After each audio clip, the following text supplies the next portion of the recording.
Body के। तो इसमें ये बताया कि हमारी ये हाथ की हथेली पूरे बॉडी के सिमिलर दिखता है। हाथ की हथेली पूरे बॉडी के सिमिलर दिखता है। पूरे बॉडी के सिमिलर कैसे दिखता है हम आपको प्रूफ करके दिखाएंगे।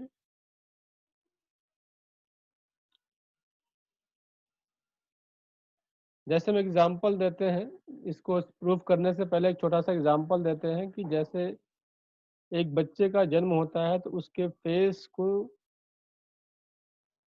अलग अलग हिस्से को, नाक को, फेस को देख करके, आंखों को देख करके हम मैचिंग करते हैं कि वो बच्चा हमारे माँ बाप के जैसा दिखता है। सब लोग अपना ऑडियो और वीडियो ऑफ रखेंगे ताकि किसी तरह की कोई डिस्टरबेंस ना हो। बीच में अगर ऑन हो जाता है किसी वजह से तो आप प्लीज ऑफ कर लिया करिए, उससे किसी तरह की कोई डिस्टरबेंस नहीं होगी, आपको अच्छे से समझ में आएगा आपको। तो इस तरीके से जो है हमने बताया कि जिस तरीके से हमारा बच्चा हमारे जैसा दिखता है, उसकी आंखें या उसका कान या नाक या फेस हमारे जैसा दिखता है, ठीक उसी तरीके से वो जब बच्चा बड़ा होता है तो उसकी नेचर भी हमारे से मिलती जुलती होती है। तो ठीक उसी तरीके से अगर ये हाथ की हथेली हमारे बॉडी के सिमिलर है अगर, तो पूरे बॉडी के जैसा काम भी करेगी। तो ये बॉडी के सिमिलर कैसे है वो हम आपको यहाँ बताने का प्रयास करेंगे, उसके अकॉर्डिंग आप ट्रीटमेंट अप्लाई करेंगे। तो अगर हम अपने पूरे बॉडी को ध्यान से देखें तो हमारे पूरे बॉडी में 5 एक्सटेंशन है। 5 एक्सटेंशन में आपके 2 बाजू, 2 टांगे और एक सिर। ठीक उसी तरीके से आपके हाथ की हथेली में 5 एक्सटेंशन है, 4 फिंगर एक अंगूठे के रूप में। ये आपकी पहली सिमिलरिटी है। दूसरी सिमिलरिटी क्या है कि जैसा हमारा बॉडी का आगे का हिस्सा फेयर कलर होता है, पीछे का हिस्सा डार्क कलर होता है, इसी तरह से आर्म्स में अगर आप देखिए तो आगे का हिस्सा लाइट कलर होता है और पीछे का आपका डार्क होता है। आप खुद अपने बॉडी पे और बाजुओं से मैचिंग करिए। ठीक उसी तरीके से आपकी हाथ की हथेली का आगे का हिस्सा फेयर कलर होता है और पीछे के साइड आपका डार्क होता है। तो ये एक सिमिलरिटी है आपकी बॉडी से, जिसमें हम आगे के हिस्से को इन कहते हैं और पीछे के हिस्से को यांग कहते हैं। ठीक उसी तरीके से हमारे हाथ की हथेली में आगे का हिस्सा इन है और पीछे का हिस्सा हमारा यांग हिस्सा है। तो जितने भी हमारे इन साइड में जो बॉडी पार्ट्स आते हैं वो हमारे बॉडी पार्ट्स सारे इन साइड में आएंगे। जितने भी हमारे बॉडी पार्ट्स यांग साइड में आते हैं वो सारे के सारे बॉडी पार्ट हमारे यांग साइड में आएंगे। फिर इसके बाद हमने बताया कि 5 एक्सटेंशन आपके 4 फिंगर एक अंगूठे के रूप में जैसा हमारे बॉडी में है। फिर उसके बाद अपने पोस्चर को हम ध्यान में रखते हैं। हमारा पोस्चर अगर बॉडी का देखते हैं तो हमारी टांगे नीचे की तरफ है, हाथ हमारे लटके हुए होते हैं और सिर ऊपर की ओर होता है। तो ठीक उसी तरीके से अगर हम हाथ की हथेली की उंगलियों को नीचे की तरफ रखें, हम इस तरह से नीचे की तरफ रखते हैं तो ये मिडिल फिंगर और रिंग फिंगर जो जमीन से टच कर रही है ये आपकी दोनों टांगे हो गई, और ये जो फिंगर आपके हैंग कर रहे हैं ये आपके आर्म्स हो गए। और जो नेक्स्ट जो बचा अंगूठा ये आपका सिर हो गया। तो हमारी दोनों टांगे लंबी होती हैं तो ये दोनों उंगलियां भी लंबी है, आर्म्स उससे छोटे हैं तो ये 2 फिंगर इंडेक्स फिंगर और स्मॉल फिंगर आर्म्स आपके छोटे हैं। ये आप बीच की 2 उंगलियां आपकी टांगे, साइड की 2 उंगलियां आपके आर्म्स हो गई, अंगूठा आपका सिर है, आपका सिर सबसे छोटा और सबसे चौड़ा, तो अंगूठा भी आपका सबसे छोटा और सबसे चौड़ा है। तो इस तरह से आपकी सिमिलरिटी हो गई। फिर आपके टांगों में 3 जॉइंट्स होते हैं, आर्म्स में 3 जॉइंट्स होते हैं। तो इस तरह से आपके ये फिंगर्स, ये 2 टांगे हैं, इसमें भी 3 जॉइंट है, फर्स्ट, सेकंड, थर्ड। इसी तरीके से आर्म्स में 3 जॉइंट है, तो ये 2 फिंगर आर्म्स के हैं, तो इसमें भी आपके 3 जॉइंट है। तो हम अगर इसको इस तरीके से नीचे रखते हैं, तो हमारी ये ज़मीन के साथ टच कर रहा है, तो ज़मीन के साथ टच करता हुआ पहले जॉइंट है जो है, वो एंकल जॉइंट आते हैं हमारी टाँगों में नीचे की तरफ। तो आपके इस फिंगर में भी नीचे की तरफ जो 2 जॉइंट है, ये एंकल जॉइंट है। सेकंड जॉइंट आपका नी जॉइंट होता है आपके टाँगों में, तो इसमें भी आपका सेकंड जॉइंट नी जॉइंट है। फिर उसके बाद थर्ड जॉइंट आपका हिप जॉइंट होता है, तो इसमें भी आपका थर्ड जॉइंट आपका हिप जॉइंट हो जाएगा। ये थर्ड जॉइंट आपका हिप जॉइंट, यानी कि ये एंकल जॉइंट, नी जॉइंट और ये हिप जॉइंट। ठीक उसी तरीके से इसमें भी। तो हमें एंकल जॉइंट का ट्रीटमेंट करना है, तो हम इस फिंगर में करेंगे या इसमें करेंगे। इसमें से एक टांगे आपकी राइट है, एक लेफ्ट है। लेफ्ट राइट का डिवीजन करने के लिए जैसा हमारे बॉडी का पोस्चर है, वैसे ही हाथ की हथेली को रखेंगे। हमारी बॉडी फ्रंट साइड है, तो हाथ की हथेली भी हम फ्रंट साइड रखेंगे इस तरीके से। सेंटर से डिवाइड करेंगे, सेंटर से right side right part, centre से लेफ्ट साइड लेफ्ट पार्ट। तो सेंटर से हमारे राइट साइड ये राइट लेग हो गया और ये लेफ्ट लेग हो गया। ये आपका राइट आर्म्स हो गया, ये लेफ्ट आर्म्स हो गया। तो अब राइट लेग में प्रॉब्लम है तो इसमें ट्रीटमेंट किया, लेफ्ट लेग में प्रॉब्लम है तो इसमें ट्रीटमेंट किया, लेफ्ट राइट आर्म में प्रॉब्लम है तो इसमें, लेफ्ट आर्म में प्रॉब्लम है तो इसमें। ये हम राइट हैंड में बता रहे हैं अपने। तो इस तरीके से आप, जैसे घुटने में दर्द है किसी के, राइट नी में पेन है, तो ये राइट हैंड की मिडिल फिंगर लिया, इसका दूसरा जोड़, यानी कि ये दूसरा जोड़, बीच वाला जोड़ आपका घुटने का जॉइंट हो गया। इस जॉइंट पर हम सिंपल इस तरीके से पकड़ करके इस तरीके से प्रेशर देते हुए ट्विस्ट करते हैं। तो ऐसा ट्विस्ट करने से ही आपके घुटने में रिलीफ मिल जाता है। या फिर सिंपल इस तरह के छोटे से रिंग होते हैं, इस तरह की छोटी सुजोक रिंग होती है जो कि बहुत ही फायदेमंद है। फिंगर पे यहाँ पे नी का ट्रीटमेंट करना है तो बीच वाले जोड़ पे इस तरीके से इसको हम रोटेट करते हैं, हल्का प्रेशर देते हुए इसको रोटेट करते हैं, तो इससे हमें घुटने में आराम मिलता है। एंकल में पेन है तो एंकल की जॉइंट पे ऐसे रखा और एंकल की जॉइंट पर इस तरह से रोटेट करने से हमें एंकल जॉइंट में रिलीफ मिलता है। हिप जॉइंट में कोई प्रॉब्लम है तो नीचे की जॉइंट पर जाइए आप यहाँ पे, और नीचे की जॉइंट पर इस तरीके से हम प्रेशर देते हैं तो हमें एंकल जॉइंट पे रिलीफ मिलता है, तो सॉरी हिप जॉइंट पे रिलीफ मिलता है। तो ये ankle joint, knee joint, hip joint, इस तरह से हम तीनों जॉइंट्स का ट्रीटमेंट कर सकते हैं। राइट के लिए मिडिल फिंगर, लेफ्ट के लिए आपका रिंग फिंगर।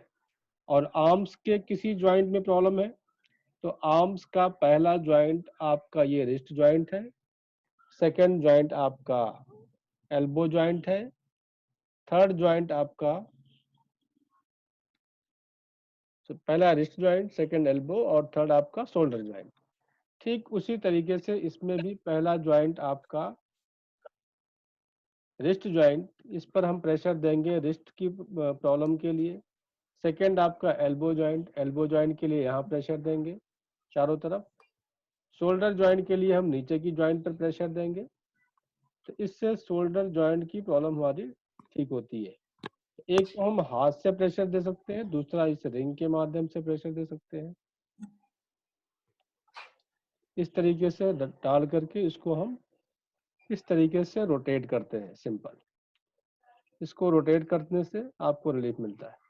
ये एल्बो जॉइंट के लिए बीच में, थर्ड जॉइंट पे आपका शोल्डर जॉइंट के लिए। जो दूसरा एक ऑप्शन है हम इस तरह का सर्जिकल टेप होता है, पेपर टेप जिसको कहते हैं, मेडिकल स्टोर पे आसानी से आपको मिल जाता है इस तरीके से। ये 1/2 इंच का टेप है और एक 1 इंच का टेप होता है। 2 तरह के टेप हम लोग यूज करते हैं, 1/2 इंच या फिर 1 इंच, जैसी हमारी ज़रूरत है। तो ये हमने 1/2 इंच की टेप में इस तरह से हमने मेथी चिपकाया हुआ है। मेथी चिपकाने का तरीका है कि टेबल पर हम मेथी को बिछा लेते हैं। मेथी को बिछाने के बाद मेथी के ऊपर इस तरह से हम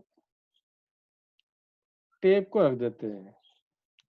टेप को रखने के बाद इसके ऊपर से हम इस तरह से प्रेस कर देते हैं और मेथी चिपक जाती है। तो ये 1 लाइन भी हो सकती है, 2 लाइन भी हो सकती है, कोई नहीं, उसका नुकसान नहीं है, ज़्यादा होने का कोई नुकसान नहीं है। फिर आपको हमने बताया कि ये जॉइंट आपका एंकल जॉइंट है। आपको एंकल जॉइंट में पेन है तो पहला आप हाथ से प्रेशर दे सकते हैं, रिंग से प्रेशर दे सकते हैं। तीसरा ऑप्शन है कि हमने इस पर मेथी की पट्टी इस तरह से टेप पर हमने चिपका लिया, टेप पर चिपका करके और इस तरीके से हमने रैप कर दिया। अब ये मेथी लगाने से फायदा यह है कि ये प्रेशर लगातार उस पॉइंट पर बना हुआ है। मेथी का प्रेशर बना हुआ है। अगर हम इसको हल्का भी प्रेशर देंगे तो भी उस पर काम करेगा, हमें ज़्यादा प्रेशर देने की जरूरत फिर नहीं पड़ती है। हल्का प्रेशर देने से ही हमारा काम हो जाता है। ये आधे घंटे 1 घंटे के बाद जब भी आपको याद आए, इस पॉइंट पर आप प्रेशर देते हुए इसको कंटिन्यू करते हैं 8 से 12 घंटे। ऐसा करने से एडी का दर्द जड़ से ठीक हो जाता है। कितना पुराना है उस पर डिपेंड करेगा कि आपको कितने दिन लगाना होगा। कभी कभी पुराना से पुराना केस 2-4 दिन में भी ठीक हो जाता है, कभी टाइम भी लग सकता है। तो इसी तरीके से हमें घुटने में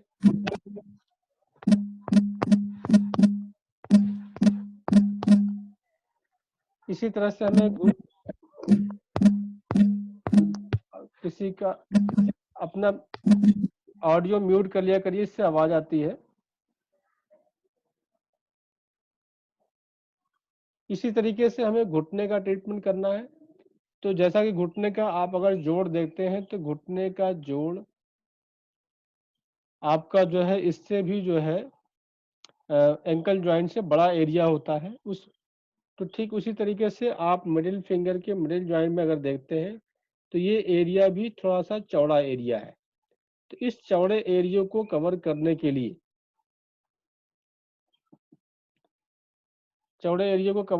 के लिए हम इस तरह से चौड़े टेप में मेथी की पट्टी लगाते हैं चौड़ी, ताकि वो पूरा का पूरा एरिया आसानी से कवर कर ले। तो इस पूरे चौड़े एरिया पे आपको मेथी लगाने का जो तरीका है कि एक साइड में बस इतना सा ही आपका छूटा हो, दूसरी साइड आपकी लंबी हो, ताकि आप अच्छे तरीके से उसको रैप कर सकें आप। तो इस तरीके से हमने चिपका दिया। एक तरफ चिपकाने के बाद इसको हम प्रेशर देते हुए हम इसको अच्छी तरीके से टाइट इसको घुमा करके चिपका देते हैं इस तरीके से।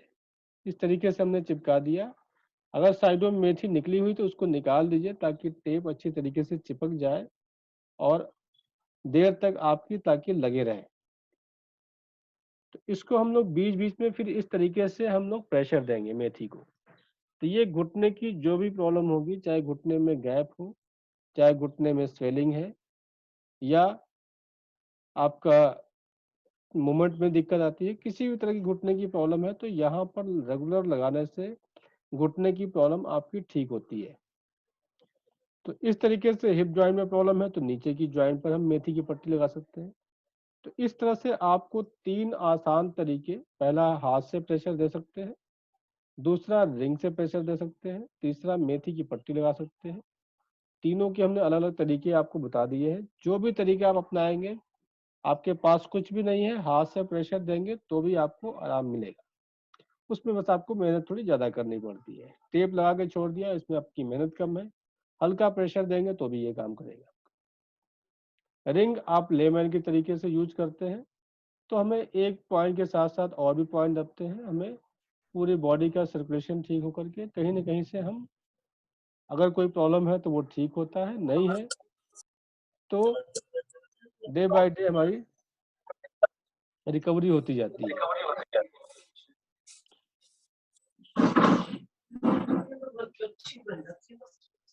तो इस तरीके से जो है आपका मेथी लगाने का तरीका हो गया। एक मिनट।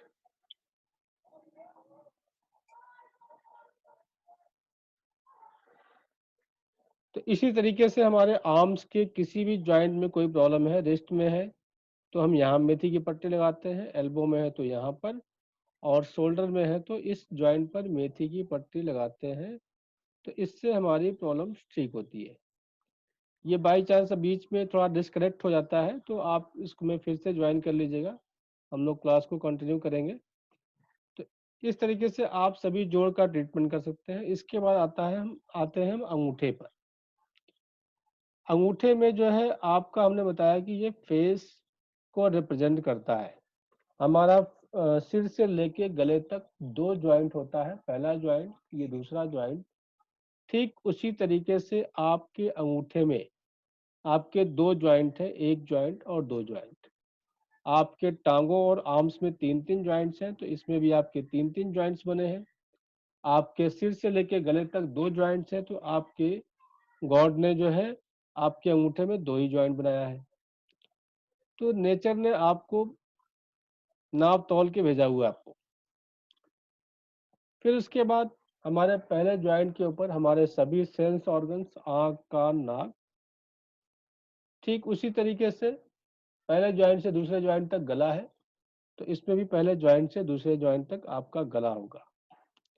तो गले का ट्रीटमेंट करना है तो इस एरिया में लकड़ी की जिम्मी से हम प्रेशर देते हैं, या लकड़ी की जिम्मी नहीं है तो आपके पास पेन है, पेंसिल है या कुछ भी है, तो यहाँ पर सिंपल आप रब करते हैं।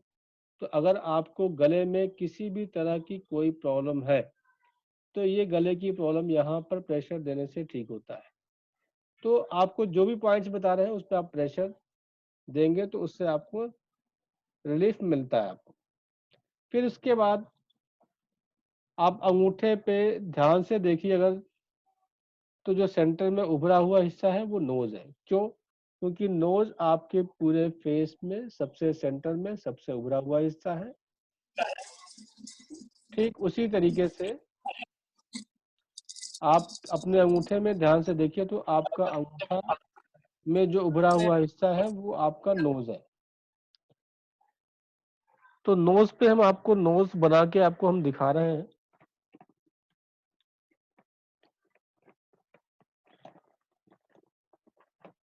नोज का जैसा शेप यहाँ पर दिया हुआ है वैसा ही ट्रायंगल शेप हम अपने अंगूठे में बनाएंगे, और आप लोग साथ साथ बना सकते हैं। जो लोग नए हैं स्पेशली वो जरूर बनाएं। ये जो आपका उभरा हुआ हिस्सा है ये आपका चौड़ा हिस्सा हो गया यहाँ पर, और ये आपका ट्रायंगल शेप, ये ट्रायंगल शेप आपका ये नोज है आपका।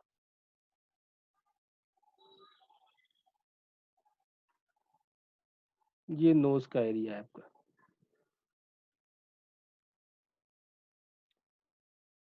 अब नोज जहाँ पे आपकी एंड हो रही है यहीं से आपकी 2 आंखें स्टार्ट होती है। तो हम आपकी 2 आंखें बना के दिखा दे रहे हैं आपको। ये नोज आपकी जहाँ पे एंड हो रही है यहीं पर आपकी, ये आपकी दोनों आंखें हैं आपकी।